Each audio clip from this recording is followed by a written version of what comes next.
Natural వేలో పురుగుల మందులు కొట్టకుండా ఆర్గానిక్ వేలో పండించిన కూరగాయల చెట్లను అయితే నేను చూపిస్తున్నాను. ఇక్కడ మీరు చూస్తున్నారు బీట్రూట్ చెట్టుని. ఈ బీట్రూట్ అయితే భూమి లోపల పెరుగుతుంది. ఇలా పెరికైతే దీన్ని తీసుకుంటారనమాట బీట్రూట్ని. ఇంకా క్యారెట్ కూడా ఇలానే భూమి లోపల పెరుగుతుంది. వీటిని అయితే భూమి నుంచి ఇలా పెరికైతే తీసుకుంటారు.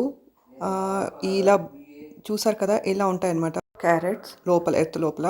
పాలకూర, మెంతి కూర అన్నీ పండిస్తారనమాట. ఇక్కడ నేను చూపిస్తున్నాను పాలకూర చెట్టుని. ఇంకా గోరుచిక్కుడు ఇలా ఉంటుందన్నమాట. గోరుచిక్కుడు చెట్టు ఇలా అన్నీ ఫ్రెష్గా పండించి అప్పటికప్పుడు కానీ కర్రీ చేస్తామంటే చాలా టేస్టీగా అయితే ఉంటుంది. ఇంకా ఇక్కడ చిన్న ఆనియన్స్, వీటిని సాంబార్లోకి యూస్ చేస్తారు. ఈ సాంబార్లోకి ఈ చిన్న ఆనియన్స్ వేయడం వల్ల చాలా టేస్ట్ అయితే ఉంటుంది సాంబార్. ఇంకా టమోటోస్, ఇంకా పచ్చిమిర్చి చెట్లు అయితే ఇలా ఉంటాయన్నమాట. ఇవన్నీ పచ్చిమిర్చి చెట్లు. వీటిలోంచి గ్రీన్ చిల్లీస్ అంటే పచ్చిమిరపకాయలు అయితే వస్తాయన్నమాట.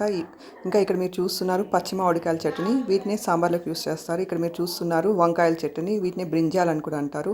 ఇంకా ఇవైతే రాడిష్ చెట్లు. రాడిష్ అయితే భూమి లోపల ఇలా పెరుగుతుందన్నమాట. ఇవైతే లోకల్ టమోటోస్. ఇవైతే తొందరగా మగ్గిపోతాయి అన్నమాట కూరలో. ఇంకా ఆకుకూరలు, బొప్పాయి, ఇంకా సపోటోస్ కూడా ఇలానే పండిస్తారనమాట.